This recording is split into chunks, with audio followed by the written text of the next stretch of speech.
Greetings. Hey, and Justin, welcome can to you the turn that United down? States Transhumanist Party Virtual Enlightenment Salon. My name is Gennady Stolyarov II, and I am the chairman of the US Transhumanist Party. Here we hold conversations with some of the world's leading thinkers in longevity, science, technology, philosophy, and politics. Like the philosophers of the Age of Enlightenment, we aim to connect every field of human endeavor and arrive at new insights to achieve longer lives, greater rationality, and the progress of our civilization. Greetings and welcome to our virtual Enlightenment Salon of January 29th, 2023. Today we have a discussion in store for you on decentralized decision-making and some of the platforms and technologies that are making it increasingly possible.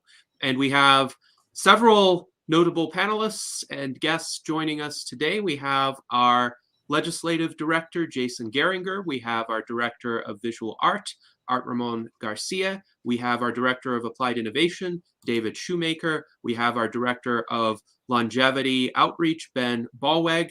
And we have our friend, Simon Waslander, who is a frequent guest of our virtual Enlightenment Salons. We have Mike P. Sinn of CureDAO, who was also one of our previous guests. And we are hoping that we will be joined soon by our guest of honor, Soushiant Zanganehpour, who is the founder of Swae, S-W-A-E, which you can find on swae.io.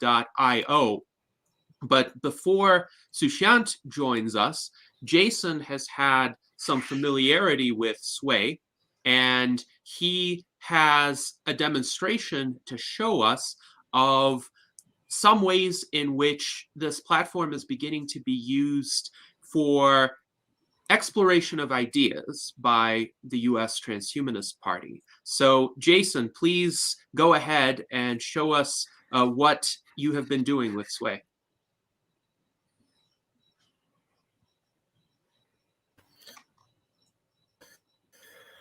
Okay. Well, as most of us here know, that we've been looking for different ways to,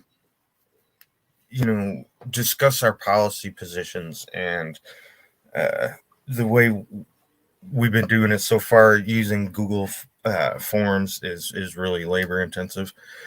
So this here it's an ideation platform, which means basically it's a structure that tries to facilitate discussion, and the best ideas rise up to the top, or rather lets you know when an idea is fully fleshed out to the parameters that you initially install, and then that lets you know when it should move to the next level and go to the decision makers. In lessons, I screen here, USTP Paul's. Here's like a cup Zach made. House and intimate, universal. This is just Zach's like idea to get a proposal going, and it also can be used, like for instance, Ben Goertzel and Singularity Net are using it for basically making business proposals, kind of, where Singularity has their token, their AGX. I'm not sure. I think Art knows, but and it decides where, because they have a pool of these tokens that can be then given out for who for different new projects and that, and this is how they figure out where their money should go, basically. And the thing,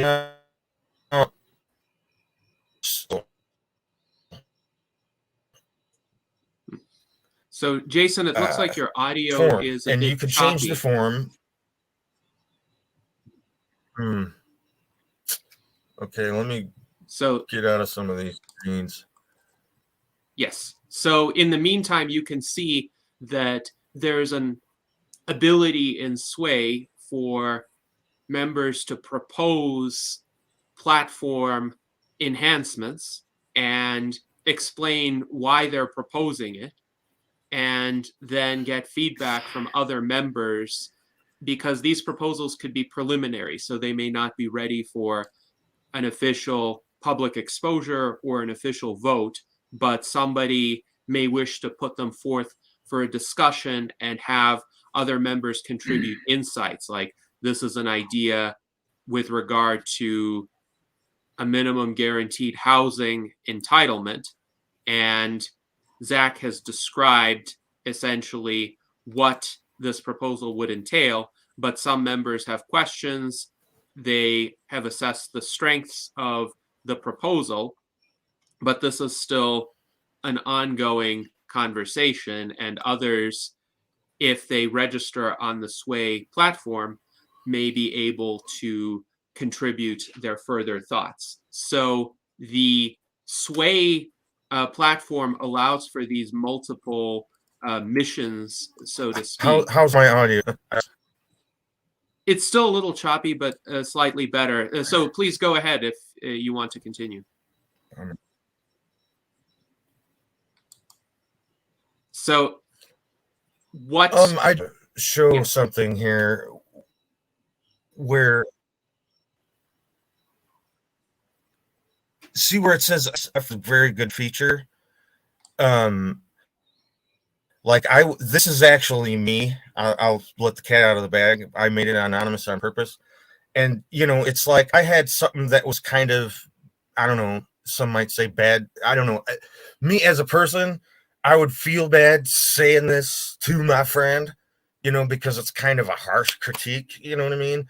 But I just made myself anonymous, and then I'm able to say it, and yet, you know, I think it's a really interesting use of it helps with groupthink, okay? Because when, you know, that's how groupthink kind of happens. It's a socially, you know, pressure that, oh, I gotta go as the rest of the group does. Well, if you can just make that one comment or whatever anonymous, then it eliminates that. And you can even vote at the end anonymously, and it has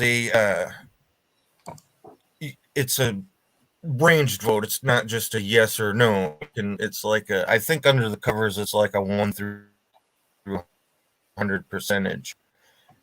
And all of these different parameters, like rest, that's set on these parameters that we voted, or that whoever set up the mission can set all these different parameters. Like, for instance, this vote it's not ready for vote until at least well, I think here it says 3 out of 5, so we must have set it to where at least 5 people have to raise some kind of concerns about this proposal before it's ready to move on to the next thing. And somebody's got to at least ask 7 questions, and it's got to be viewed, it looks like, 20 times. Now, all of these are editable by, you know, by the admin or whoever sets up the proposal. So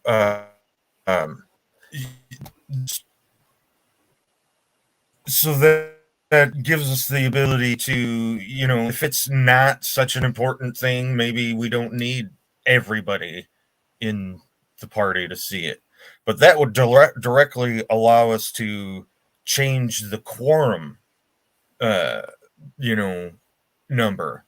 Like if we need we want at least 50 members to have voted on this, or it can't move forward or something like that.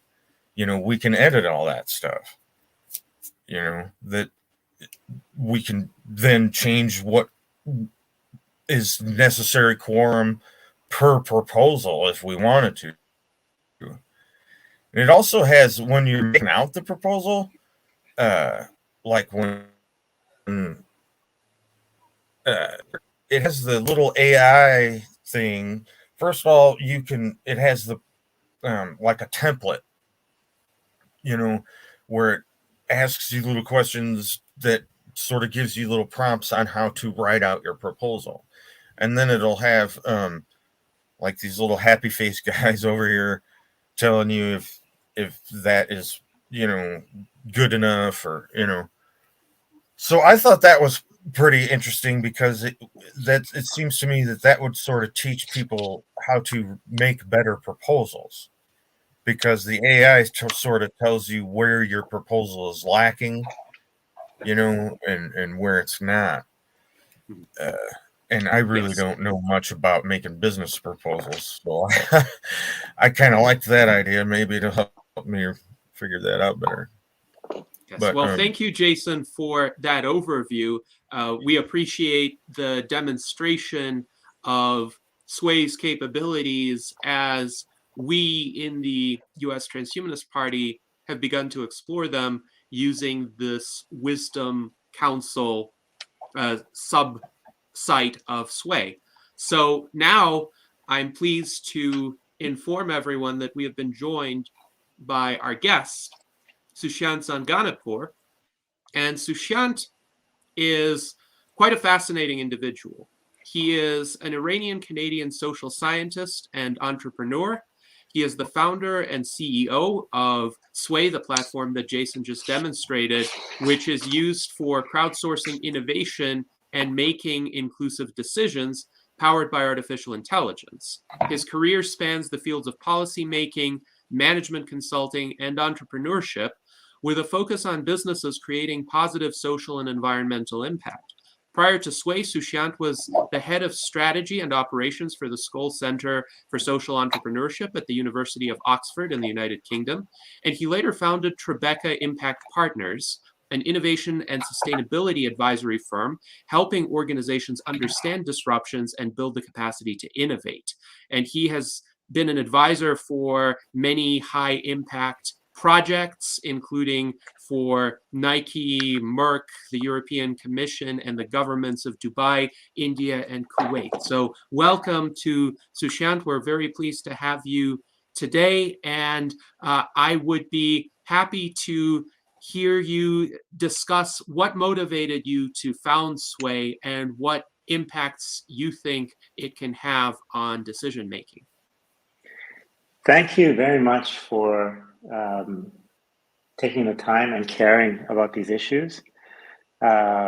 Huge shout out to Jason for the initial outreach and interest in using Swae for better collective decision making, and to Mike as well for using it on his DAO, CureDAO. It's a very, very cool project, I must say. So why did I found Swae? I founded Swae because top-down decision-making, in my opinion, is very broken. It doesn't fit the cultural and technological and communication era that we've quickly adopted over these past several years. So, outside of esoteric concepts, like I had a very personal experience when I was working in my last sort of official role. As head of strategy and operations, I was responsible for building business cases for deciding or suggesting what we would invest in and what we would wind down.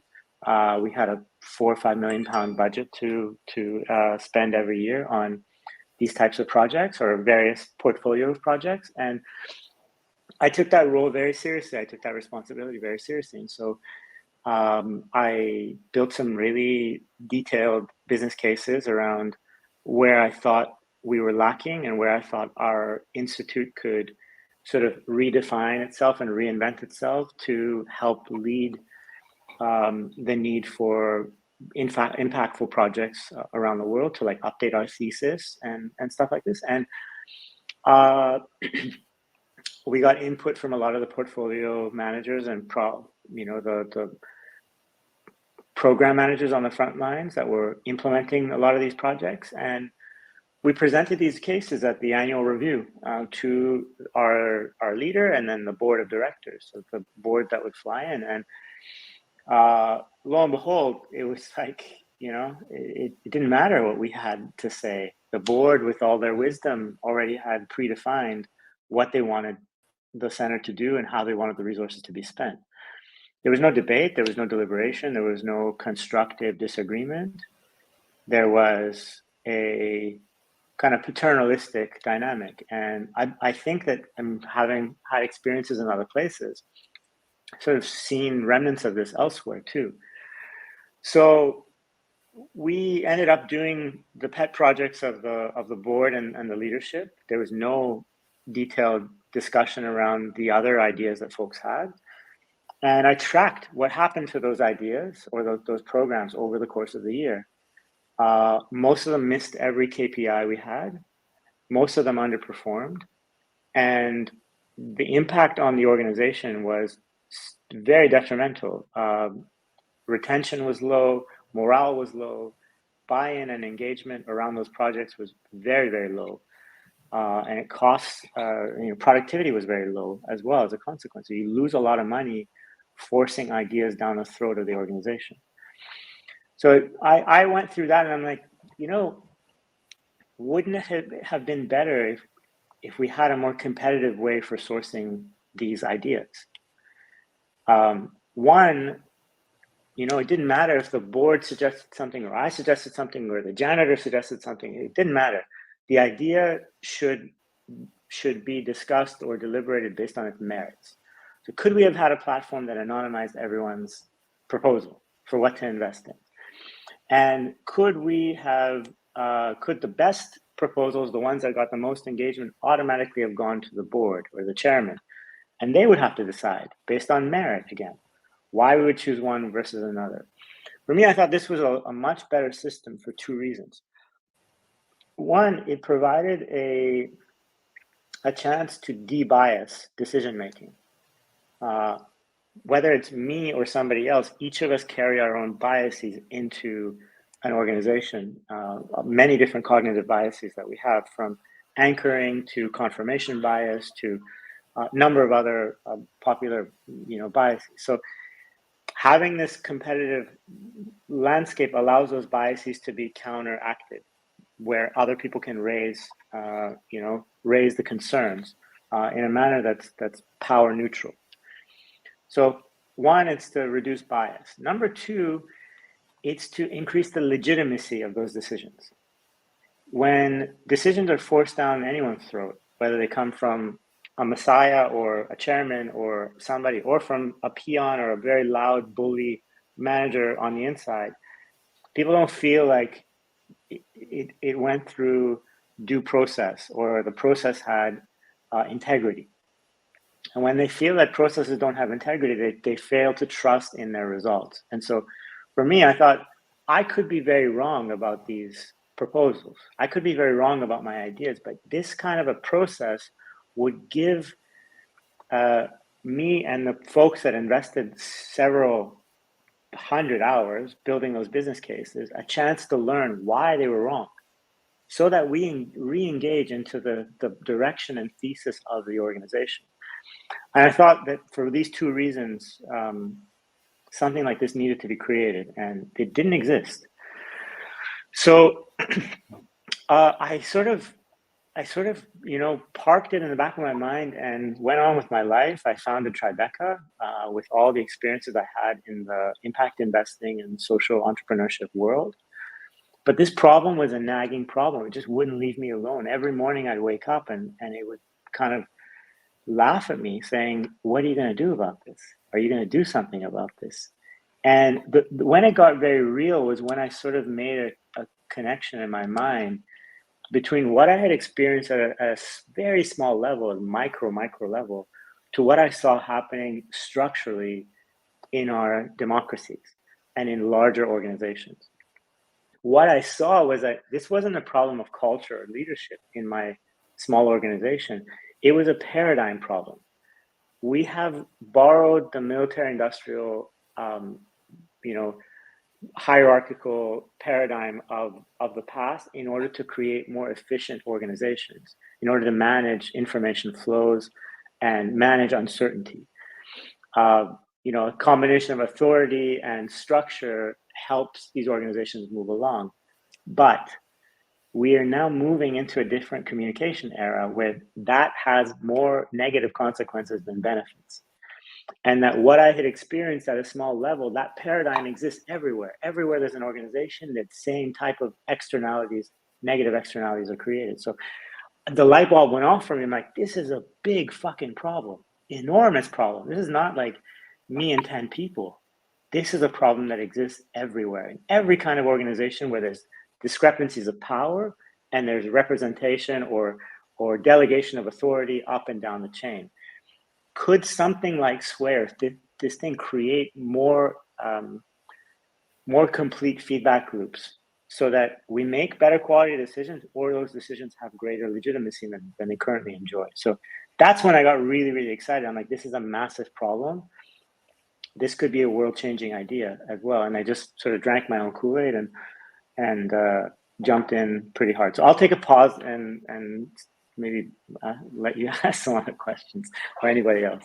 Yes. Well, thank you very much, Soushiant, for that overview. And yes, it's a fascinating question. How can we enable effective decentralized decision-making where people feel empowered, but also we can avoid the chaos that has sometimes accompanied decentralized approaches in the past? And we have some great audience feedback. So Daniel Tweed writes, this looks like a useful tool for possibly building smart contracts. Mike Lazine says the Swae democratizes, and it seems it definitely could do that. Alan Crowley writes, I love this idea of anonymizing the authorship in the idea box and moving them up by an employee voting system, a bit like promoting questions in a chat room. And Ghost in the Machine writes, yes, I like it as well. And Mike Lazine comments, Soushiant makes an interesting point how businesses are run like militaries at times. I think this may be an inevitable consequence of the previous technological paradigm where it was more difficult to share information throughout the organization. So you had to have a nexus of decision making. But even then, that nexus of decision making would have limited information available to it because people could be observing something on the front lines and it wouldn't necessarily always filter up to the senior commanders or senior management, depending on the organization. So, Soushiant, do any of those comments inspire responses from you? I think the best way to capture what Swae is, it's not a petition. It's not a system for petitions, but it's a system that creates idea meritocracy. And I think idea meritocracy is, in the world we're living in and adopting, are going to produce more powerful and legitimate solutions than individual authorities or individual experts might. Now, I'm not a decentralization maximalist. I think in some cases, decentralization is terrible. It's terribly inefficient and terribly chaotic. Look at the DAO world right now and the amount of chaos that exists there in terms of operations and outcomes and things like this. But I think some combination of authority, maybe liquid authority plus an idea meritocracy, creates a better organizational model than what we've experienced so far. But Swae is just the main mission of Swae from day one has been to prove that an idea meritocracy can be as good or better than a top-down decision-making process. And you sort of see it in the world of finance and in other worlds where constructive dissent is a important ingredient in making the decision a better decision, whether it's a product decision or investment decision or a directional decision. You want deliberation. You want as many views, as many different and diverging views as possible, so that the quality of the argument, one way or another, is like the strongest it can be through that deliberation process. And yeah, I'm just excited for that in the future. Yes, indeed. And our friend Alan Crowley writes, idea meritocracy is a good frame. I agree with that. We should aspire for a meritocracy of ideas whenever and wherever we can attain it. Now, Simon, you have some comments about potential uses of Swae, so feel free to go ahead. Oh, so thank you so much for having me, and it's such a tremendous honor to be on this panel. And I have a few intellectual questions. I also have, I know for a fact, because when I was in the Netherlands as a student, there was this startup called Argue.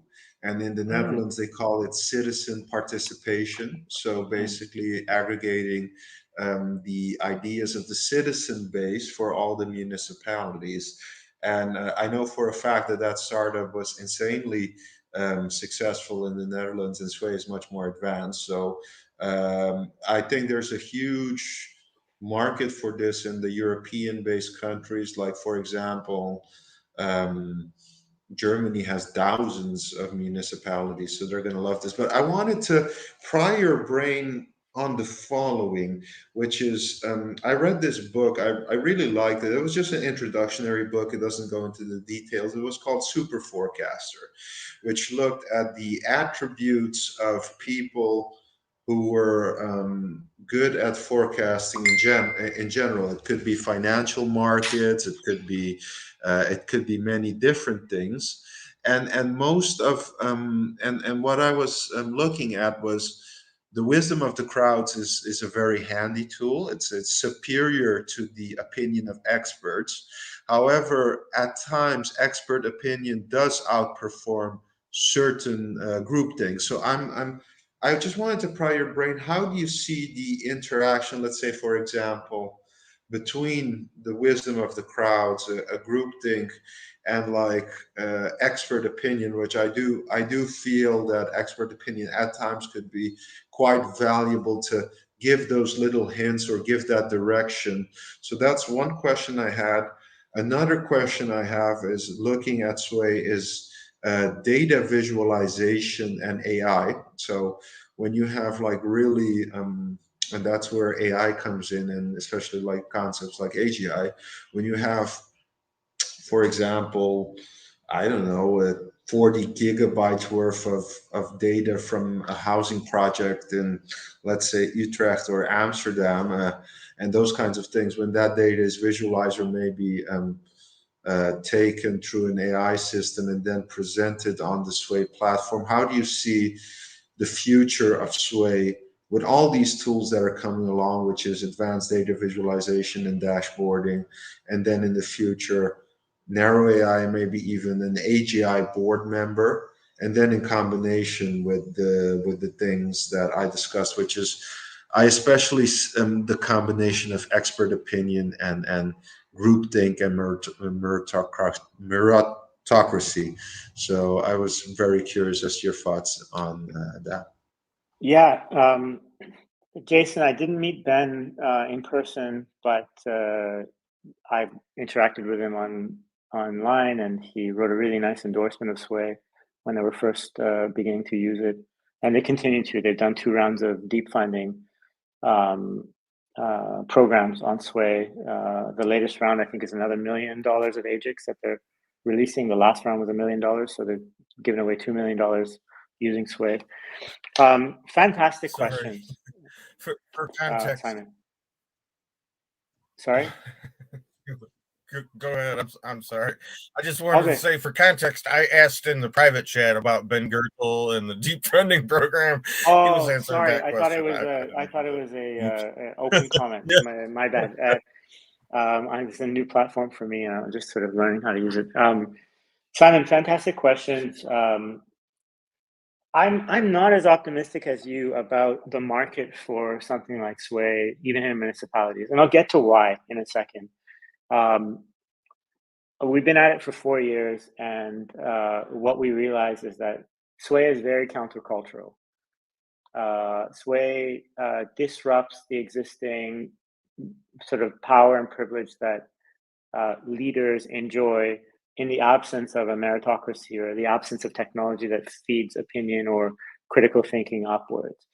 And something like Swae forces them to have to not accept what is being forced, but respond to the best quality ideas. And frankly, like a lot of leaders don't want to. They're lazy, or they philosophically don't believe that people below them have good quality ideas. Otherwise, they'd be higher than them. This is a cultural and demographic problem that we've seen. It's like a boomer generation, like legacy thinking, and trickles into some millennials and others. And most management and most leaders are still boomers that come from a different sort of paradigm and era and stuff. So I'll come back to that in a second, but your questions around like expert versus collective intelligence or wisdom of the crowd. So you probably read the Wisdom of the Crowd's book by James. I forget his name. It's like Sarowicki. Point. Yes, I always have a hard time saying his last name, though mine is even a harder last name. And in his examples, he shares that expert opinion on simple, single variable problems underperform crowd opinion on that single variable problem. So, what's the weight of a cow? How many gumballs are in a jar? Like these are like fairly low variable, low complexity problems. And of course, if you have many more opinions, you take the average of those opinions, that's going to be more closer to the true number than the expert opinion of 3 cow scientists or 3 like marble scientists in the world or whatever, right? But when you get like complex problems of like, I don't know, how might we end the existing war between Ukraine and Russia? How might we de-escalate? Or like, I think expert opinion maybe is a little bit more cogent on those types of topics. But my sort of counter to that is like, in the world we're currently living in, we really don't know who the experts are. Experts aren't just the people that are on CNN and have written on, they're part of the think tanks and stuff. They're folks that have maybe thought very critically about this and have strong arguments. We need systems that allow those arguments to compete against each other so that we can be able to, in a liquid manner, determine who the experts are on different topics on an ongoing basis. And we don't have that right now. Expertise comes from a track record and a very antiquated way of determining power position over a topic or an issue.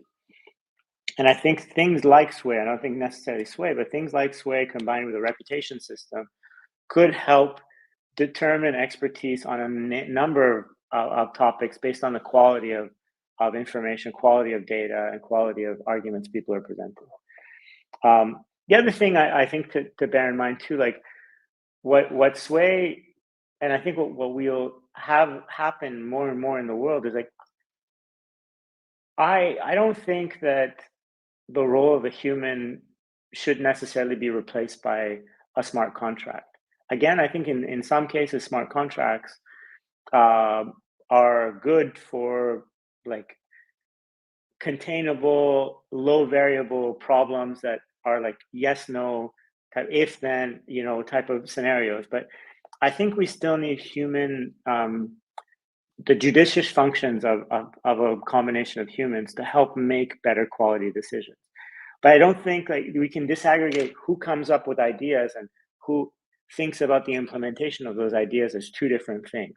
I think that who comes up with the ideas, we can have massive competition, massive decentralization, massive amounts of of deliberation and things like this, but then deciding how those ideas are implemented can be done in an expert counsel-y type of way. It doesn't have to be done through a smart contract necessarily, because I think we have judicious functions that are hard to express in the form of a logical model like a smart contract, and we could benefit from context and things like this. Like, for example, I come from the island of Aruba, and it's known that the island's political system is quite broken because the average population is not well educated, and that was also my point with problems more linked to wisdom of the crowd, in the sense, like, for example, if I were to propose, let's say, a solar energy project, it would take 10 years, it would take investment, but in the end everyone gets free energy, versus like, hey, we're going to cut everyone's electricity bill, but it's going to destroy the future, but people don't care about that, and I'm just going to promise something. So for me, what I see in my experience in practice with politics is mostly that the education level of the crowd, of the of the base, needs to be on a sufficient level on that topic. Not everyone has to be a PhD, but those are the problems which I do see, where, in my view, ideas that don't deserve to be upvoted or reach the top get upvoted just due to the mass and the popular vote. They reach the top, versus, like, let's say, a very beautiful idea that maybe is not articulated in the correct way. Maybe, let's say, maybe the PowerPoint presentation isn't as beautiful, or how the person communicates it isn't as handy, but they don't get the attention. So I mean, that those are issues I see a lot in practice, and which I do find very, very annoying, and and I hope that maybe Swae can make a difference in those type of problems as well. Yeah, so let me just address that directly. Like, Swae, again, is not a petition website, and it's not a website for popular ideas. It's a website for meritocracy. Meritocracy means good and bad, pros and cons, all that sort of stuff. It allows you as the administrator or decision maker to set metrics, to set a baseline, saying, okay, what's the next product we should create, or what's the next project we should fund? This is the big question I want to ask my community. But this is not an upvoting thing. We are going to collect the following metrics. Ideas that get to a review need to have a minimum score of 70% by at least 20% of our community. They have to have at least 3 risks identified, and they have to have 3 strengths identified, and they have to have gone through 2 revisions or updates as an idea. Those are the conditions that need to be met before this idea is eligible for a review. Unlike a petition website that's just trying to collect a bunch of people that support the idea and no arguments against the idea. Why do we do this? Because eventually, when it goes to a review, if the holes of that idea haven't been already discussed and arguments for and against brought up, then it's going to get shot down at the time of implementation. The leaders are going to see it and say, it has this hole, it has that hole, it has this issue, and we're not going to go forward with it. And what that's going to do is it's going to make people distrust this entire process. Conversely, when you force people to think about the risks of an idea, you, again, eliminate groupthink. You're encouraging constructive disagreement around an issue, and you're creating a much more well-diligenced and well-deliberated idea for leadership to then think about how might we get through these issues or whatever. So it increases the chances of success and increases their buy-in into this process as well, when they see ideas that have actually gone through the ringer, not just popular ideas. So that's the difference between Swae and I think a lot of other platforms and stuff, is that we're helping you create a meritocracy like fluid meritocracy for selecting ideas inside your organization, your team, your department, whatever that might be. Yes, thank you very much, Sushant, for those responses. And now I would like to go to Mike Sinn, since he has used Swae with regard to CureDAO. And Mike, I'm curious if you would be able to share your experiences, as well as if you have any questions or comments for Sushant. Yeah. I think it's great what you're working on, and there has been a big problem in decentralized autonomous organizations, I think, with lack of participation in the democratic process, and that's true for CureDAO, and especially.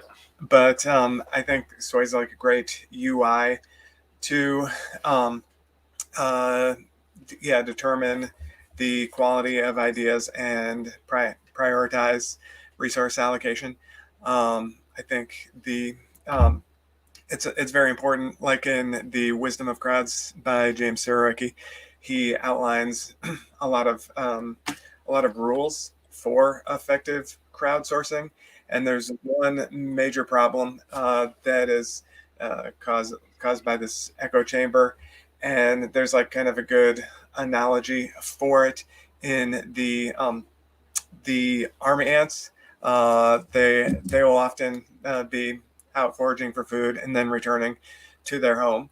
And so the way that they find their way back to their home is by following the pheromones or the some kind of chemical signature left by the ant in front of it. So they're all marching together in a straight line. And sometimes the ant in the front of the line is an idiot and ends up curving and following the ant at the end of the line. Thus, it results in like this spiral of the ants walking in a circle until they all die of thirst or starvation. And I think I see that a lot in our political system, whereby there may be many very good candidates who are not members of the primary two political parties. And there's a concept that if one votes for a superior candidate, like I think out of the 300 million people, it's highly unlikely that Donald Trump and Hillary Clinton, for instance, are the best people in the United States, the most qualified to make determinations about what to do with their nuclear weapons, etc. But due to the fact that everyone is kind of like an ant following these other ants, they restrict their decision to what they think the group finds acceptable. And I think it's great that in Swae, it's not possible to see the results of the evaluation of a project until you make your own evaluation. So I think it would be great if we could kind of include that in our current political system, and maybe overcome this army ant death spiral problem that we face. So you said that you're currently focused just on private organizations as opposed to using it for public decision making, public policy. Is that correct? So where, again, like in 4 years when we first came out, we wanted this to be like the operating system of municipalities and of cities. We wanted this to be the way in which citizens finally feel like they have a voice, and the voice is constructive in the policymaking and problem-solving process of a city. We didn't really think at a federal level this would really work yet. You need to build a culture of this for years before you sort of, like, you're not going to determine like abortion rights or these sorts of like high-level conceptual things through Swae. It leads to like very polarized and worldview type of exchanges.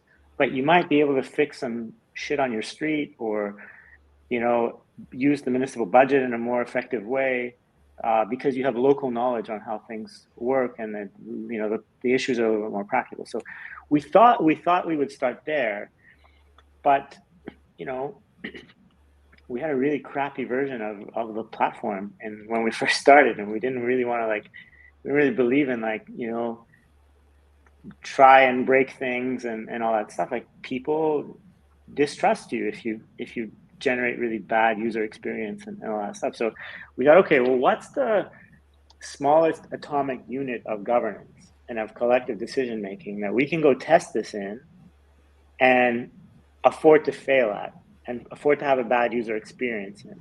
And we thought of homeowner associations. Like, okay, those are like little governments. And there's real money on the table. People have invested hundreds of thousands or millions of dollars into real estate. They all own it together. There's a board that they've elected to make decisions around the use of the asset or the upkeep or whatever, the stewardship of that asset.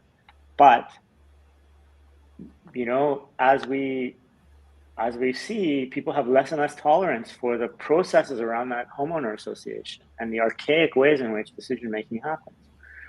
Most of them don't use cell phones. They don't use voting systems. It's still an in-person meeting where people have to go raise their hands and do all this like outdated crap. Like, could we go change that user experience? And what we found, and this sort of comes back to my earlier points around culture and resistance, was that the board that would need to approve such software had no incentive to, because they saw it as a something that would undermine their power, undermine their autonomy, undermine the privilege that they experience. And so we kept seeing this happen over and over and over again. And frankly, we've seen this in many cities as well, where on paper, there is a mandate or a sort of a commitment or lip service towards citizen engagement and blah, blah, blah, blah, blah. But citizen engagement means like, we are going to include you in a consultation. We're going to ask you to fill out a survey. We're going to get your opinions, and then we're going to decide behind the scenes in some black box or some boardroom which one of these are politically palatable, which one of these suit our agenda or our ability to execute them on our own without being accountable to anybody else around us. That's what they're prepared for. That's the current status quo in most places. Not all places. We've had success in certain countries, and you know, we work with the government of Chile in designing their climate change, national climate change law. We worked with the government of Mexico in the city of Juarez to crowdsource industrial policy from citizens around AI and like the future of work and stuff like this.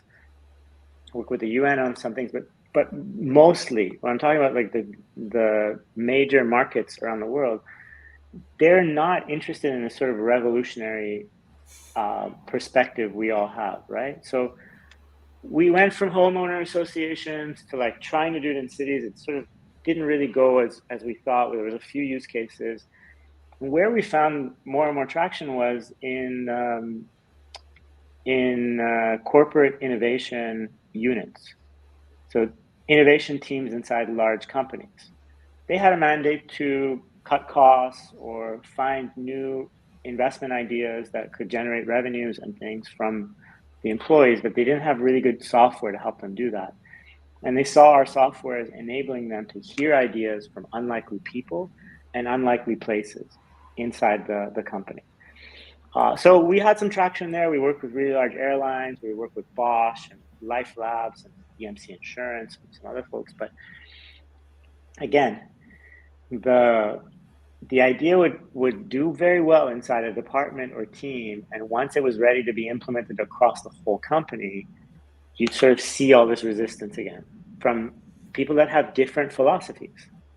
There was competing philosophies in the same company. You had young, hungry, motivated leaders that wanted to change the way things happen, rubbing up against the old guard that are like, you know, no, I don't believe in this. I simply don't believe in wisdom of crowds. Crowds are stupid, in my opinion. Crowds are polarized. Crowds are chaotic. Crowds are this, crowds are that. I don't want to invest my scarce time listening to opinions. This isn't a like collective counseling session.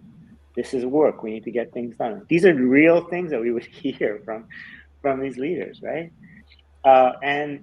And I share this because, not to like mock them, but this is what the decentralized world or decentralized philosophy is up against, is a complete disbelief in decentralization.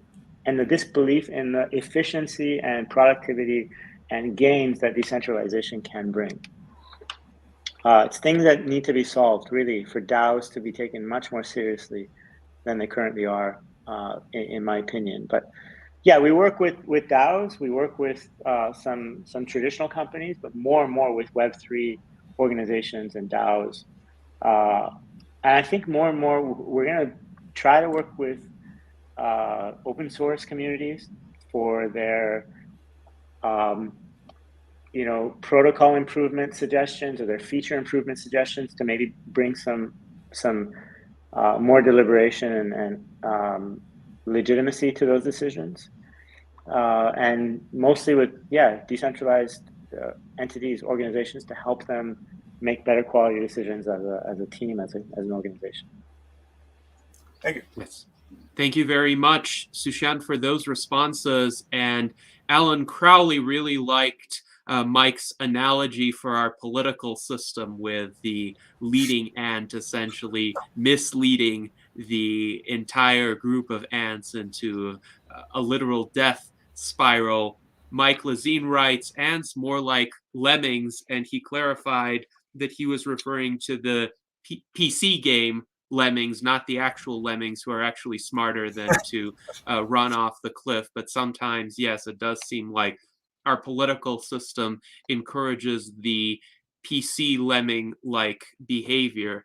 So also, Alan Crowley has an interesting question with regard to the concept of liquid authority. He writes that this is an important concept like liquid voting, and perhaps, Soushiant, you could expand upon that. Yeah, it's actually a pretty easy to understand concept. Right now, we have illiquid authority. We have time-bound and broad issue delegation of authority. So what I mean in like, grade 2 language is I vote once every 4 years. That authority that person gets through the majority vote gives them the right to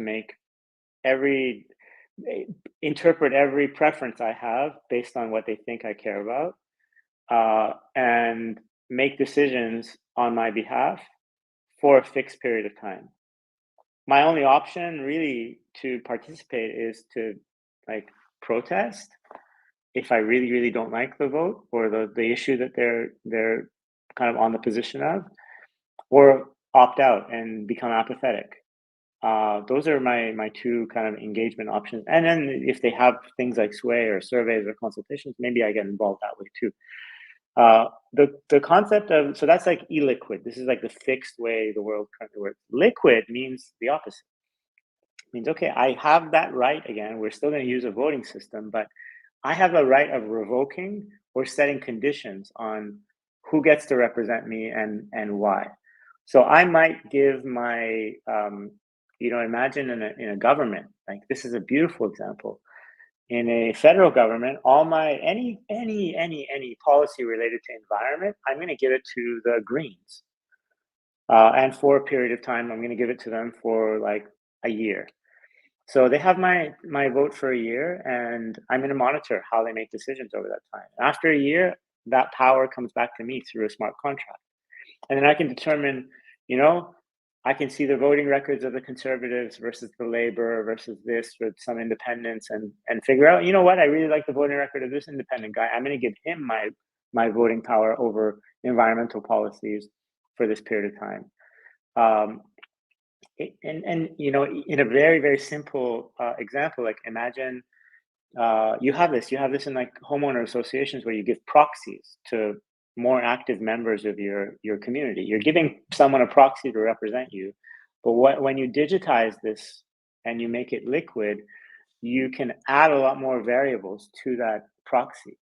You can add a time variable, you can add an issue variable, you can add a number of other things, and you can add conditions under which it could be revoked and back to you very automatically if you use smart contracts, and it's done sort of through the blockchain. So liquid, I think, adds complexity, and it's another reason why old people and the resistors will resist changes.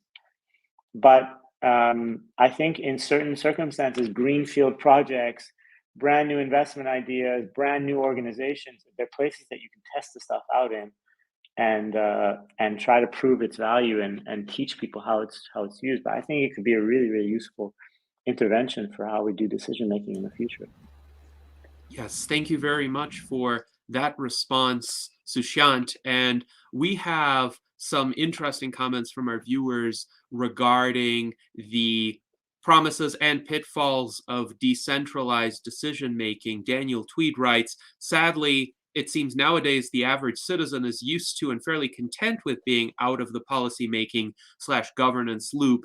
It will take a social, cultural, economic shift to change this, in his opinion. And indeed, it seems one of the reasons why attempts at decentralized decision making sometimes fall short is that now many people feel disempowered and feel like they can't affect change and feel like the current mechanisms don't enable them to affect change. So even if a new mechanism is introduced, they're sometimes feeling discouraged still, and it will take a cultural shift to influence that toward greater participation. John H. also points out there's often a fine line between the wisdom of the crowds and the madness of the mobs. And I'm reminded of the book by Charles Mackay from the 19th century. I believe he published it in 1844, called Extraordinary Popular Delusions and the Madness of Crowds, chronicling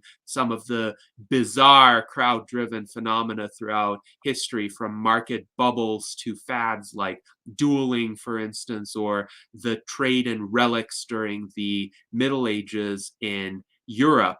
And Mike Lazine points out, all it takes is a small number of people in a crowd to be bad actors for the full crowd to be all viewed as evil. So there is also a concern of essentially making sure that the people who participate in the decentralized decision-making process are well behaved. And this is actually a problem that I ran into as chairman of the Transhumanist Party in 2019. So as background, when I became chairman of the US Transhumanist Party, I had a lot of aspirations for bringing about decentralized decision-making, for making the USTP a member-driven organization. And we had some success with that in many of our initial platform votes. We had a large array of platform votes in 2017, where I felt the participants were offering ideas in good faith. They were seriously deliberating upon those ideas, and we had a ranked preference voting process. We still do, where the best ideas, the most sensible ideas, tended to win out. What happened in 2019 was we had a presidential primary process where two of the leading candidates were of the mainstream polarized mentality, and they thought that they should each take on the roles of an extreme left pole and an extreme right pole. And I'm not talking about like mainstream liberal versus mainstream conservative. I'm talking about literally, well, communist versus at least a kind of fascist leaning. And I was a bit alarmed by it, but I was of the mindset that I should encourage free speech. I should encourage decentralized discussion and conversation. But this was on Facebook. This wasn't on a platform like Swae. So each of these candidates brought in their supporters to essentially spam our Facebook group with simplistic memes and attacks on the other candidate, and the quality of the discussion just got derailed very quickly, until people were begging me to impose centralized authority as chairman, and I ultimately did, and I stepped in. I put in some ground rules for both of the candidates and led the discussion to be considerably more civil. We also introduced some other candidates into the primary so that people would see that they have other options besides these very vocal but very polarizing and alienating figures. And to some extent, it worked to restore order, but it necessitated a shift from a much more decentralized model to a much more centralized model. And it seems to me to get to a decentralized model that works, one needs an infrastructure that inherently weeds out the bad actors and inherently encourages the people who are more constructive, who are actually offering ideas. So, Soushiant, I'd be interested in your comments, your responses to these observations. Yeah, so I'll try to remember, I think, the comments that folks wrote. I think this does really nail the times we're living in on the head. Like, people feel disempowered. They don't feel like any amount of involvement or whatever can affect the changes they want to see. And this is an epidemic that transcends, geographies and things. It's a result of, I think, the structures that we've inherited to organize and manage society, which most liberal democracies, that's how they work. And if you live in a dictatorship, it's even fucking worse than this, right? Way, way worse. Human beings throughout the course of time, the arc of their demands is constantly demanding more liberty, more liberalism, more autonomy than less. And our structures are, while they're better than they were before, they have not evolved fast enough to meet the rate at which that demand is being generated. And there lies this deficit, and this, we call it the democratic deficit, or the sort of deficit of trust in the institutions and systems. So we've seen this at a micro level, friends. When we first implement something like Swae in a department in a medical institution, what do you think the workers do? They don't engage.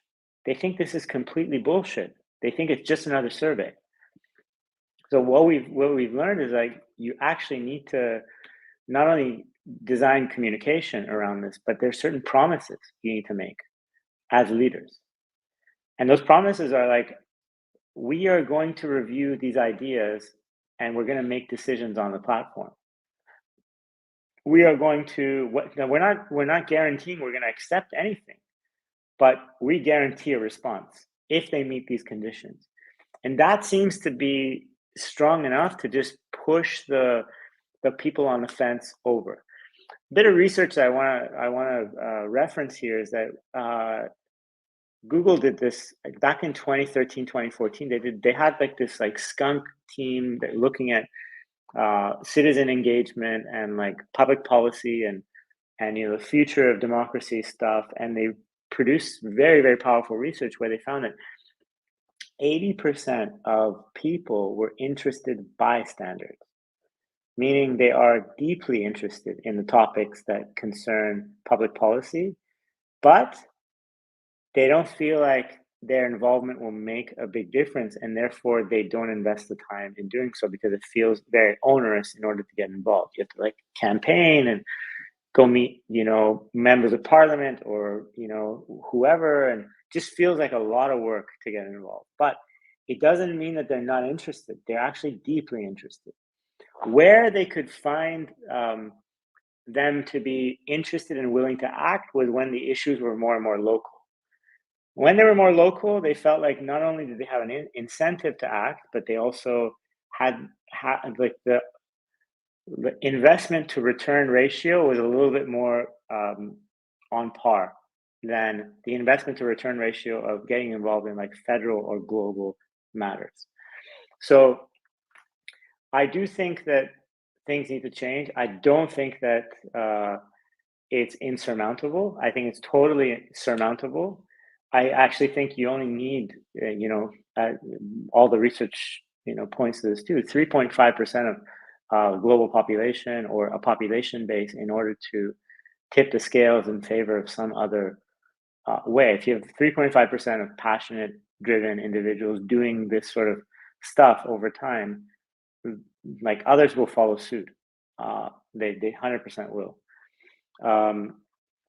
Where I'm like, I love maybe feedback of people listening to this and others that may want to kind of reach out later My email is Soushiant@Swae.io. Super easy, but like I feel like we need a little bit of a push. We need to be pushing our representatives to take these demands much more seriously than they currently are. And I think it would be nice to do it with their permission or with their collaboration, but could there be permissionless experiments around using this to not only find good ideas, but maybe even gather the initial funding for a good public policy or something that a group of people want done in their city. So imagine for a second that you had something like Swae along with a online budget, and everyone contributed $5 a month, not to Swae, but to that budget. And so you use Swae to determine how that budget should be spent. And now it's hundreds of thousands of people or millions of people doing that. And if your representative doesn't want to take this, this traffic issue or this public, safety issue or this park or whatever seriously, then you can decide to put some of that money towards hiring a law firm or hiring an engineering firm or whatever to create the pressure and the initial steps to getting what you want done. I'm really interested in disruption, and I think it's high time that's brilliant. we disrupt it. Yeah, that's brilliant, man. Well, thank you, Soushiant, for that response. And Gennady, now, I didn't respond to your question. I realize this around yes. the entire thing that you shared. I'll keep it brief. I think that reputation systems can solve a lot of this bad actor stuff. Reputation systems that are trans or pan platform applying. So if you're a member of a DAO and you have a wallet address, that wallet address gives you the right to participate in token gated projects and things like this. Then as you move from one DAO to another, we can track how you behaved in this place. And other people can also provide input through emojis and through other things around the badges you've earned or other stuff. And this reputation can carry with you. If you're being a dickhead in one place, then other people are going to know that this is the type of person you are as you enter this new project because there's a track record of it. Reputation systems can be extremely powerful incentives for creating better actors and more constructive actors around the world. And we're doing some work with SingularityNet to design the first layer of a reputation system for their deep funding and other programs too. So super excited about that. Yes, thank you. And indeed, transferable reputation systems would be excellent. Across platforms would be even better, because then people would know if somebody else misbehaved on a particular platform, or if somebody behaved well, if somebody had positive interactions, positive collaborations, then that would be useful information to determine whether involving that person in a further project would be a good idea. So John H. wonders, what is your estimate, Soushiant, of the most successful current implementation of your model? That is, could you point to a particular example where you think it has worked extremely well? Yeah, two cases. I think not only the allocation of millions of dollars worth of capital towards crowdsourced projects demonstrates the validity and the solidness of this model. This has happened in multiple DAOs that we've worked with. One of our DAOs has invested $3 million worth of community projects that have generated 3-4 times that return so far to the organization. Same with SingularityNet. They're doing some really, really interesting things in that regard too. They've allocated $2 million worth of things. But when we implemented Swae with Life Labs, they were able to find $200,000 worth of savings within the first 30 days of Swae. Why? Because it distributes who can come up with cost savings ideas, who can come up with solutions. They were facing a really, really challenging retention problem. They had hired a bunch of very senior, very technical individuals to manage their labs during COVID. And those individuals were high in demand. So they were getting poached left and right from other competitive labs. These folks go to school, they have really high loans that they have to repay, and whatever they can earn back to quickly pay off those loans matters to them. So they were losing them left and right. And this organization, Life Labs, was unionized, so they couldn't just pay one group of people more than others. They needed to harmonize that pay across everybody. It's really, really challenging problem. So they put the problem on Swae, saying, how might we improve retention amongst these individuals? So one of the managers, who was kind of in the middle of nowhere, not part of the senior leadership team, not part of the boardroom discussions, would have a lot of friends that were these people, these technicians. And he knew intimately how important it was for them to pay back their loans. He knew what amount of debt that they had and the sort of real incentives why they were moving from one place to another. Now, another thing is Life Labs was spending, like, I think around $20K in training of those people in the first 6 weeks of hiring them to make sure that they're up for the job.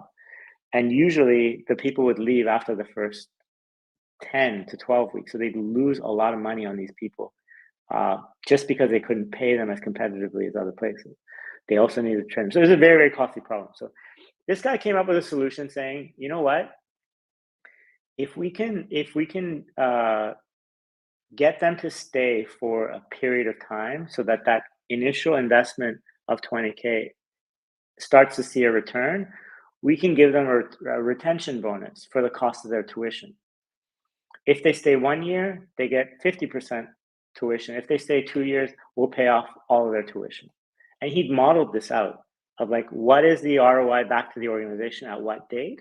And what is like, if they stay beyond this, how much more value do they provide to the organization versus, the cost of retraining someone else, recruiting, the interview processes, blah, blah, blah, blah, blah.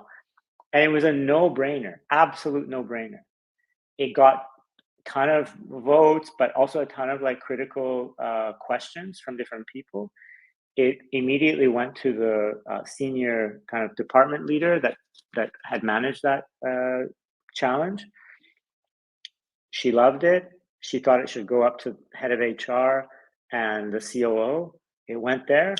Within 30 days, it was turned into official policy. And the next month, they started implementing this, and they reduced their loss of those people by 90%. So there are a lot of examples of people just finding good quality investment decisions, good quality cost savings ideas, but also feeling like the process is more legitimate than things being done otherwise. That's really, really important for human capital incentives. Yes, indeed. Process legitimacy is a vital consideration. And indeed, I have found people in organizations are much more willing to go along with an outcome if they believe it to have been reached by a legitimate process. So Simon has told us he has a devil's advocate question. So please go ahead. Yes.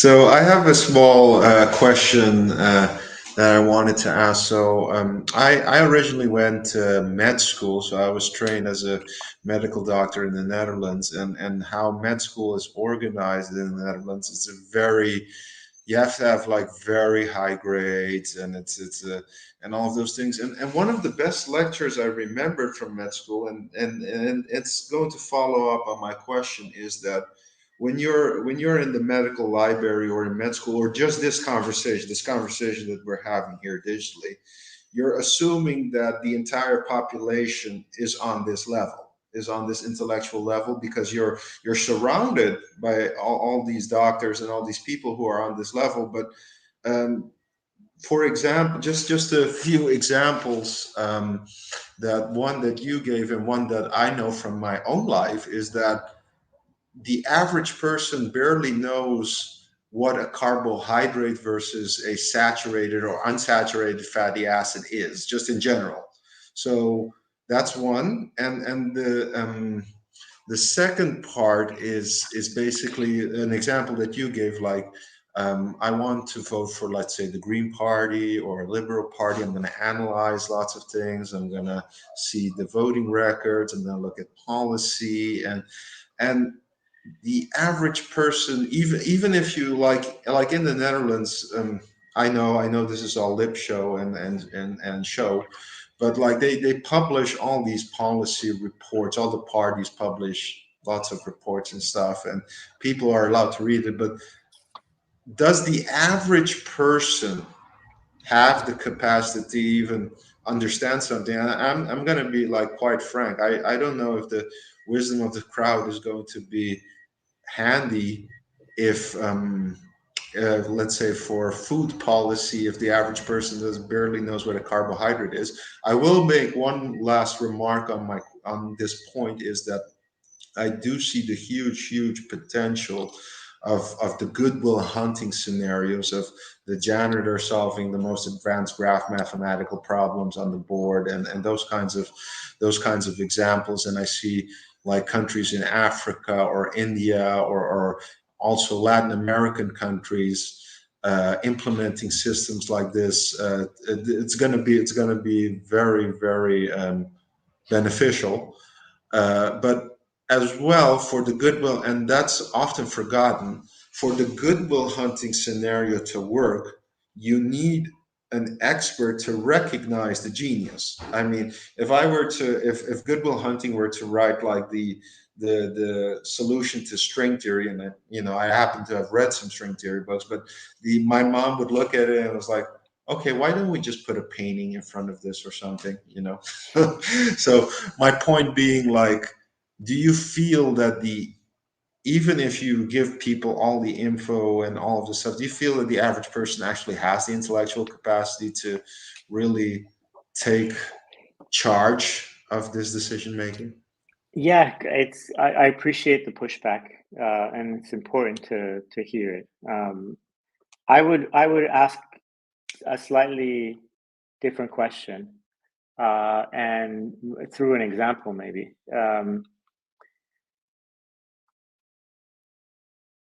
NASA several years ago was trying to launch a payload into space through a rocket, and they were something like 13 kilos over the modeling that they'd done. Who's smarter than NASA rocket scientists? Right? Nobody, probably, right? They go through rigorous selection process to do that. And they just couldn't figure out how to, like, what else to cut from this rocket in order to get it to that threshold so that the physics made sense and would safely eject this. The janitor who would clean up the area, who used to be a painter, did some basic calculations and knew that if you stripped the rocket of all of its paint, it would be below that payload. For months, they couldn't solve this problem, and the janitor solved that problem, right? I think that, I say this because, again, I don't think that these one-off examples are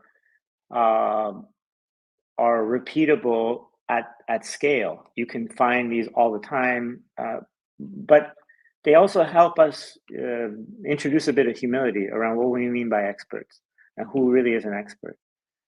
Competition for solutions creates the conditions to find who experts are on that subject. That's what I believe in. I think systems that create competition for those ideas create that.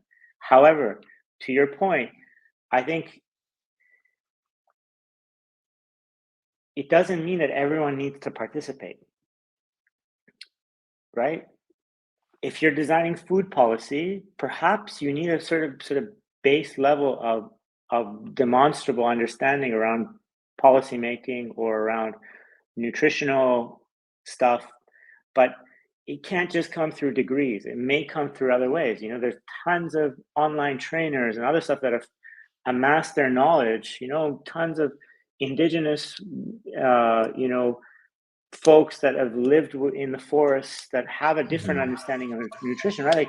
Like let's qualify who gets to participate and then let them compete, right? Yes, I think like the plumber on the corner of your street probably won't have something to contribute. Maybe they would, maybe they wouldn't. But again, you can sequence those people in.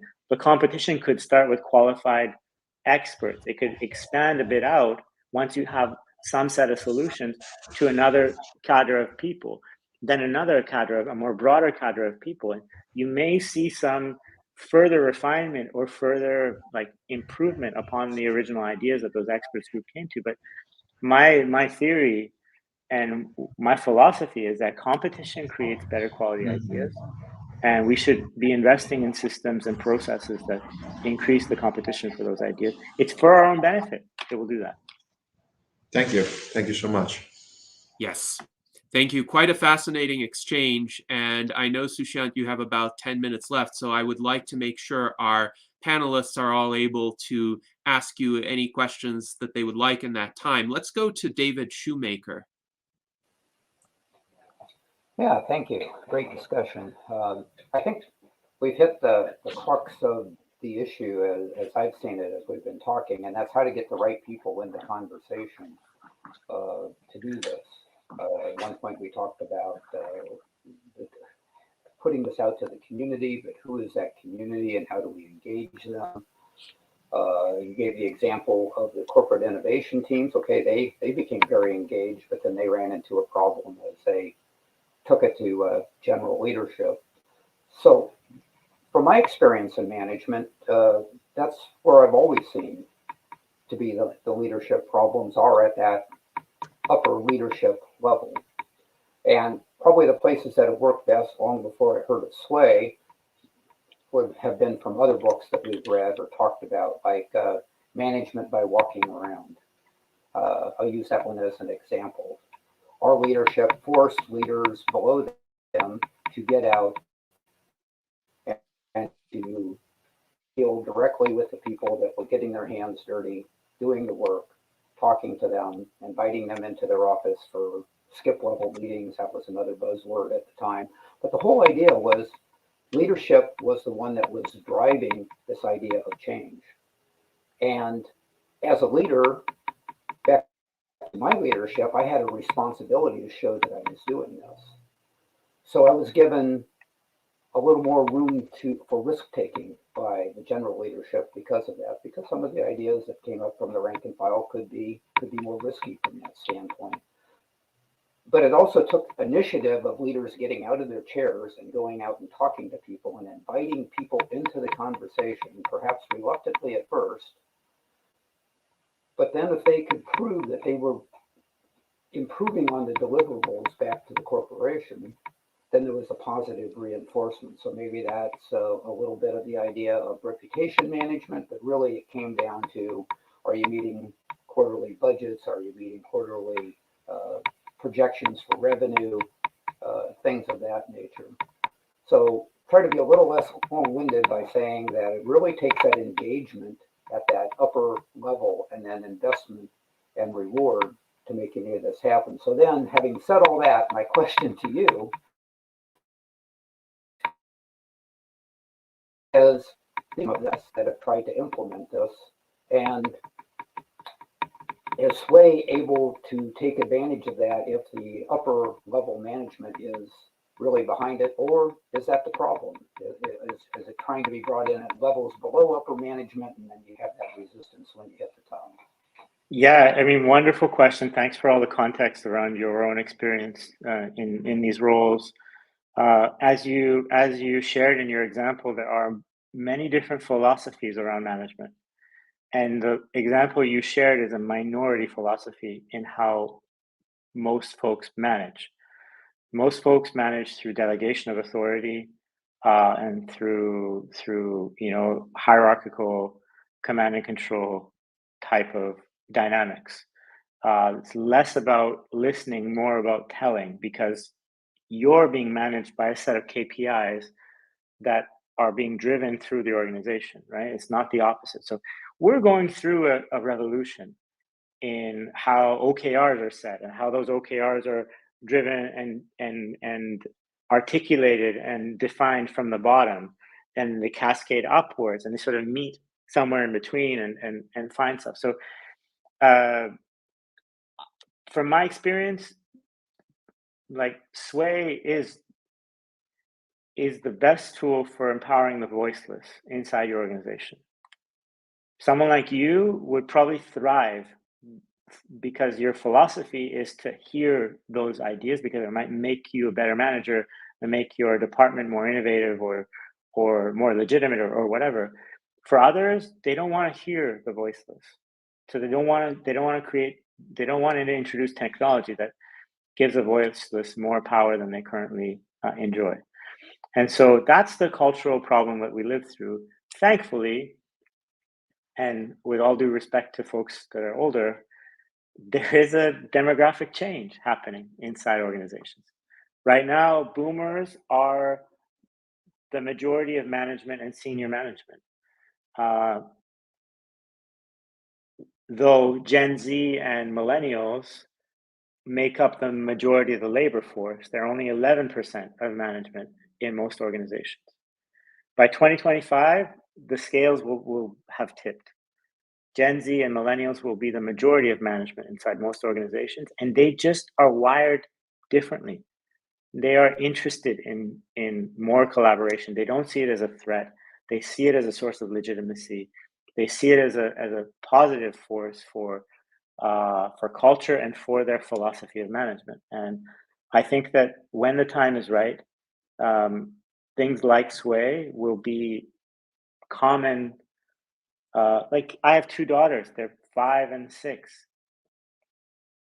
By the time they're voting, I hope to God that they're not electing somebody for 4 years, or they're going to work and having to fill out an annual employee engagement survey. I hope that something like Swae is in part of every aspect of their life, so that they can not only learn but contribute to the evolution of organizations in a constructive and useful way.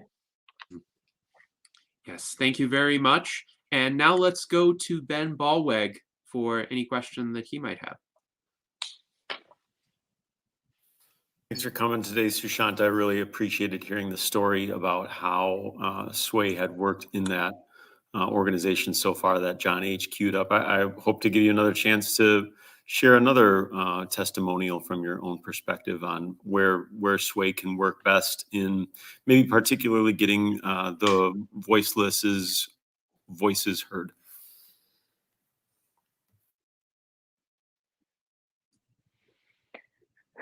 I think I want to respect Simon's point. I think that not everyone is qualified to have an opinion, though everyone has an opinion. Qualified opinions versus opinions are different things. Where we've seen Swae consistently perform well is when we're making investment decisions. When a group of folks that may have different backgrounds have a similar sort of incentive to make the right decision, that competition creates interesting investment ideas and investment choices, really high performing investment choices. So a lot of like investment DAOs have been using Swae, and investment clubs have been using Swae. Now, an investment club is like me and 10 of my friends. The only thing that makes those folks on par is that we've invested the same amount of money into that club. We've all put in 25K or 100K or whatever. I might have a very different, intellectual background. My friend who works in finance and tech, different background, et cetera, et cetera. So when there's like very strict KPIs, when there's a really good like North Star outcome that we're all trying to achieve, which is to increase the pot through better choices, things like Swae work really well, and we've seen them work really well in the investment sort of scenario. When it's sort of like super broad, like how might we improve customer NPS, or how might we improve the citizen engagement, or like these really kind of lofty, open-ended questions, you get a tremendous variety of suggestions that don't really that are unimplementable or not practical or too costly or whatever. So I think the question and that North Star KPI that you're really trying to solve has to be quantifiable and well-defined and well-scoped so that you can use the inputs of a crowd in the best way possible. Yes, thank you, Soushiant, for that response. And do you have time for one more question Absolutely, from yeah. Art Ramon? Okay, Yeah. Art Ramon, please go ahead. As far as rigid hierarchical organizations, does Swae have an ability to sort of make the meritocracy logical units rather than for the whole organization? You do it, say, for a department within the worker and middle management, and then another one for middle management and upper management, and then 100%. upper management and So, say the board. Yeah, exactly. I think we have to get out of philosophy and meet the world where it is today. Where the world is today is that there are substructures inside an organization. There are the ins, there's the outs, there's the leadership, there's the lieutenants, there's the peons, there's the everyone's sort of in their different strata, right? The ontology of Swae allows you to have a lot of flexibility around who you include and who you exclude in those challenges or decisions. So if I'm a leader in Swae, if I've been designated a leader in my Swae environment, then I have the ability to form questions, and I have the ability to determine which departments can be involved in those questions, which individuals can be involved in those questions, or whether that question is going to be open to the public writ large. And so that allows you to have multiple questions and multiple sort of challenges that are being solved or being asked at the same time. Some of those challenges are privy to just leadership, and no one else will even see them unless they've been invited into that space. Other questions on the platform that are more open and broad are open to everybody, and they get to compete for the solution and whatnot. So yeah, it gives you a lot of flexibility that way. Okay, I think that would be a good way to introduce it to these rigid hierarchical organizations. So. And I think you're right, Ramon. What I've noticed is that the biggest source of skepticism comes back to Simon's comments around how intelligent can the average person be, and is it going to be worth my time to build Noah's Ark and then get none of the high quality things come towards that, right? Can I do this only for my lieutenants that now live abroad and work remotely, and I want their input on a strategic matter? Can this replace Google Docs for me? Can this be a little bit more of a more legitimate Google Docs experience than a Google Doc is, or a board meeting might be? Can this be used for people I've already pre-qualified? So that's an area that we're thinking about. And Mike has used the product, Jason's used the product. We have some legacy design from our enterprise days that we sort of brought along with us, and hopefully soon we're going through a massive simplification and redesign of the platform so that it's a lot simpler, a lot smaller, less complex features, and more useful to small teams. We think that's going to be a real game changer if it can be useful to teams. What about integration with another product, say like Microsoft Teams? Is that something that you envision? Yeah, we're already integrated into Teams and Slack. We already have integrations into some project management software too, like Asana and Trello. We have a ton of integrations into single sign-ons and Web3 stuff. We're already integrated into Snapshot and other stuff as well. So it's part of your suite, and it can be part of your suite as well. Okay, thank Excellent. you. Well, thank you very much, Soushiant, for joining us today. I think we had a fascinating conversation, and thank you for providing a very nuanced, thoughtful overview of Swae and the promise that it offers, and responding to the various questions and comments that have been provided. And we look forward to continuing to try out Swae for purposes of our internal decision making in the US Transhumanist Party, with people proposing possible platform enhancements and discussing them in a way that enables us to determine which proposals are ready for consideration by our broader membership. So thank you very much for that opportunity. My absolute pleasure. I love the questions. I love the passion you guys have for this topic, and thank you for spending some of your Sunday on this. It's very encouraging. I'll sort of share this as well. If I could be useful to you guys in the form of an onboarding or better understanding of the platform so that you use it in the ways intended, I'd be very, very happy to do that personally for you. I think that also, like, if you're successful at crowdsourcing high quality policy ideas, like, I think the future of political parties should be run the way that you maybe plan to run them. So it could be a really beautiful use case to share with the rest of the world of how a new political party is designing policies through meritocracy versus, again, electing some people and hoping that they make up the best decisions for them. That's the past. We gotta engage the future. Yes, indeed. Yes, indeed. And hopefully we can make this future happen. We really appreciate your time today, Soushiant. All the best, everybody. Thanks for joining. And any questions, please email me. You guys have my details.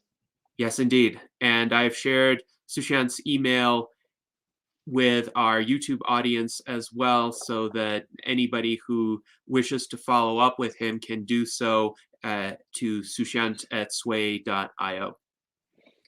Peace, guys. Have a great day. All right. Wonderful. So now we have about 17 minutes Awesome. left in our salon today.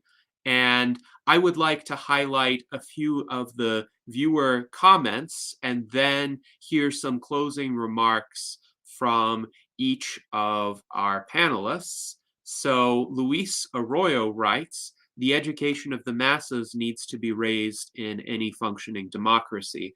And this is in regard to how do we get quality input from participants? How do we get the wisdom of the crowd and not the madness of the crowd? And I agree that education is an important component. And that goes to what he was saying earlier. There's like, this can fit into a larger network of an infrastructure to where, just before they can get the link to go to the mission of whatever policy that particular is, they have to get through this amount of education or whatever. And it's not like somebody's choosing, who gets to be involved or whatever. No, you just gotta, if it's a question of, like Simon was saying about, I don't know, medical stuff, well, you got to know what a carbohydrate is. You got to know what, and then, okay, now you can talk about carbohydrates. You know what I mean? That's easy, not easy, but there's ways to do it. Like if we was to put it into the Transhuman Club server or something, you could make an educational program, and then they get a badge, and then that badge gets you to the page where the link is. And if you make sure that the link is only on that page, they can only get there by going through this education thing. And that's like a MacGyvered way to do it, but I'm sure Swamp in the future will have, better ways to do that. But I'm just saying there are easily ways to where you can control that it's not just a bunch of idiots trying to do rocket science, That's yes. And along these lines, John H. writes, how many of us, for example, would have recognized the implications of E equals MC squared? How many do even now? Or I'll use another example. which YouTube videos get the most views. They're not the YouTube videos talking about science and technology and philosophy. Unfortunately, our virtual Enlightenment salons do not get millions of views. I wish they did, but perhaps some much more frivolous videos get millions of views. At the same time, I think what we're doing is important. John H. writes, the Mars Reconnaissance Orbiter crashed into Mars because one group was using the metric system and the other was using standard American weights and measures. I remember when this happened in the late 1990s. Many brilliant minds somehow missed that. And yes, this is troubling that sometimes you can have essentially just sheer ignorance of something that would be obvious to an outsider. And this is where the buckets of paint that the janitor recognized that could be eliminated from the rocket and reduce its payload was a tremendous contribution, because others in that project team were not thinking of that at all, and they would have missed it completely. Now, Ampero wonders, what is the intellectual difference between Goodwill Hunting and the rest of us? Is it more neurons, better neurons, more connections, faster connections, or any combination, or something else? Well, sometimes it's just having the right combination of prior knowledge and experience that can weigh upon the problem in a different way from how it has been approached before. And this is why it's important to have different perspectives, different inputs. This is true diversity, intellectual diversity, that would be valuable. Does anyone else have any thoughts on this?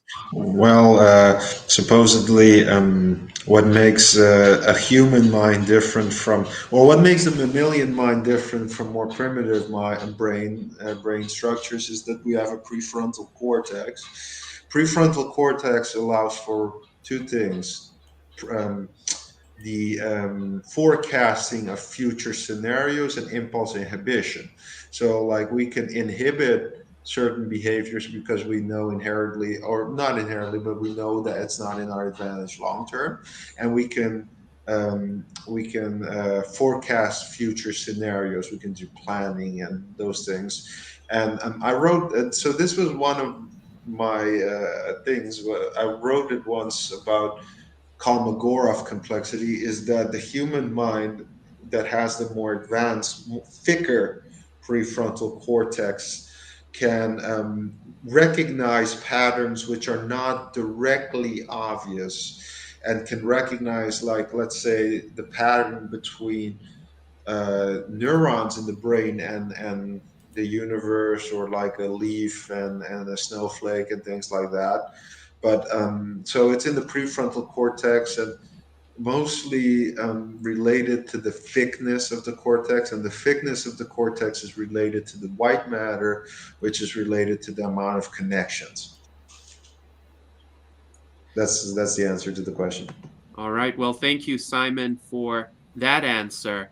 And I was also intrigued by the discussion about, say, generational differences in management styles. And it seems to me that there's a bit more nuance to that than perhaps some people would posit. So John H., for instance, writes about the so-called boomer generation, that the kind of greater openness to innovation may end up just a feature of being young. So the boomers were hippies in the 60s, and John kind of derides them for being Republicans or having turned into Republicans. Now, I'm not sure if being Republican per se is a bad thing, but perhaps what John is saying is there has been a change in mindset, and now a lot of people in that generation are not receptive to new ideas. And yet some people are. Like David, for instance, and others within the transhumanist community are receptive to new ideas and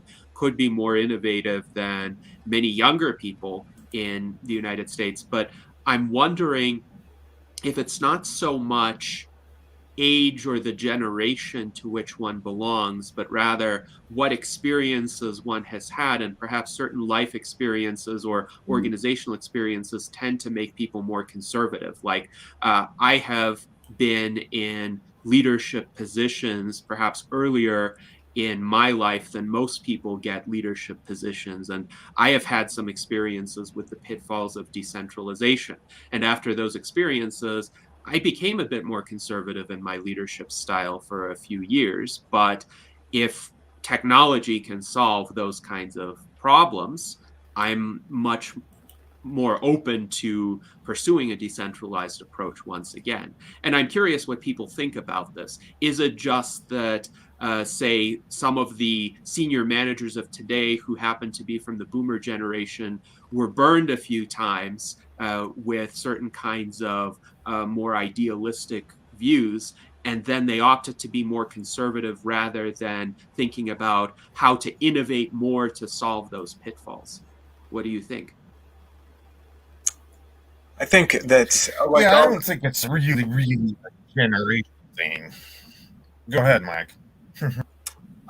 regarding the problems you had with the extremist factions in the Transhumanist Party and the inability of the average person to have expertise on significant issues, I think all of these kind of point to a problem with representative democracy, whereby we select these specific individuals to make these decisions on a very broad array of subjects when they don't have the necessary information to make the optimal decisions. And I think a great model is Wikipedia, whereby probably about 90% of people never edit or just read Wikipedia.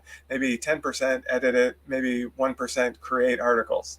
And the natural inclination is that the people probably with the 1% most expertise in a given subject will create an article on that subject and write it. And I think it would be great if our public policies were designed by the 1% of people with the greatest amount of expertise, much in the same way that Wikipedia articles are created and edited, instead of just allocating to everything to the specific representative. I think that's a problem kind of with like liquid democracy and surrogate representatives, even with these more innovative democratic models, I think still have that problem as well. I don't think the average person, if they can't assess whether or not a policy will be beneficial, then they aren't necessarily going to be good at knowing exactly who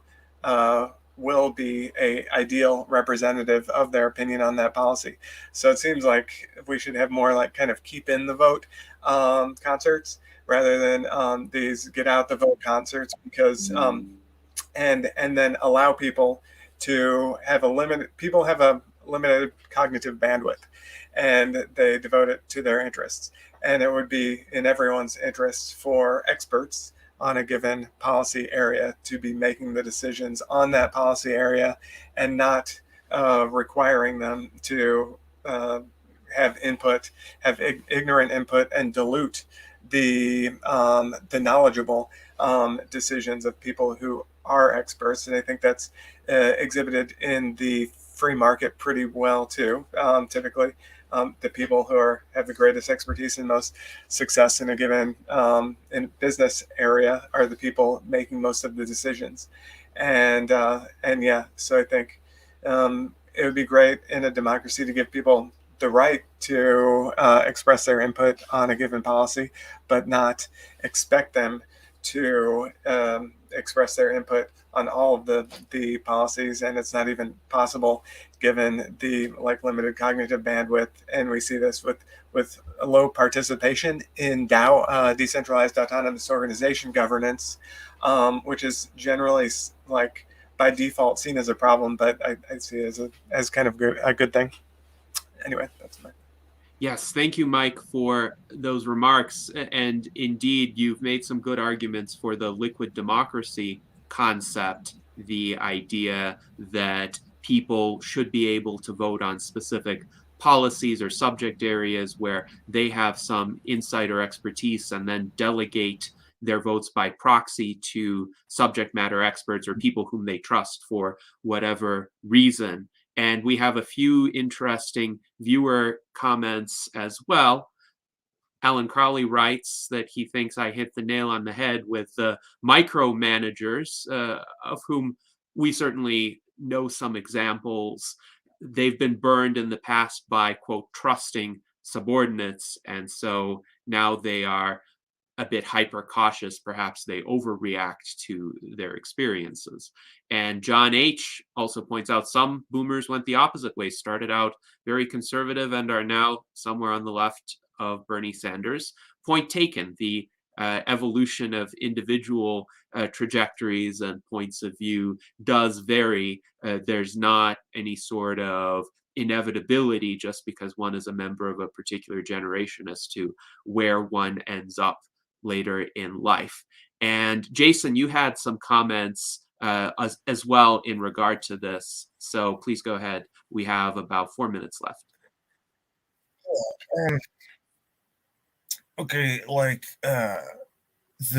from what he was saying earlier, what I like about Swae is that it rises the idea to a certain point where it doesn't necessarily cause a decision, but that it has to be addressed.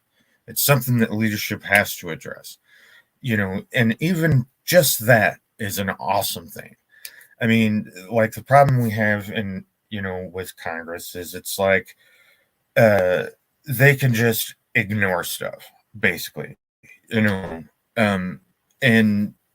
if there was a way where, you're forced to address the issue. And that's probably the problem with leadership accepting this type of platform, because basically it makes leadership deal with a problem if it reaches a certain point, even if they don't want to.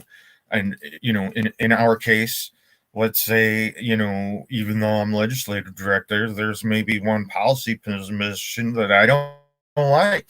But yet it's reached a point, everybody wants to vote on this, there's no, that takes the decision or whatever, you can't just ignore it then. And I think that's a good thing. And it doesn't necessarily like say all the people got it to that point. Maybe they don't know what they're talking about, but at least, that'll come out then in the further decision process if they don't know what they're talking about. You know what I mean? And if they haven't addressed all of the holes in the idea or whatever, but at least they're able to be in the process. And so I don't think that it's going to be a problem where the uneducated masses are like, making all of these bad ideas flood up to the top, because the more competition, the better the ideas become. I totally believe in all of that. And so that's why I'm a big fan of this. I hope you can use it. Now it's gonna cost money. I don't know how much yet. We'll probably have to talk about all that at some point. But we could use some system. All of that could indeed be discussed later on. I would like to highlight a few comments while we still have perhaps 45 seconds. Alan Crowley writes, meritocracy, not idiocracy. I think this is a good summation of a lot of the discussions that we have been having here.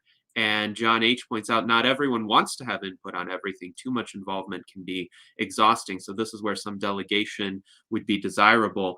Ben Ballweg writes in our internal chat, maybe I feel like subject matter experts are duly called in to help with policy making, maybe not enough sometimes, maybe too much at other times. So there is a proper balance to be struck there. So thank you for sharing that input. And thank you to our audience for participating and offering such thoughtful feedback. As always, the virtual Enlightenment salons are the venue for this kind of intellectual cross-pollination and creative thinking that hopefully will be applied to improve decision-making in the future, not just for us in the US Transhumanist Party, but for any organization. If you represent an organization and you have found something useful to take away from this discussion and apply, I think we will have fulfilled our purpose here today.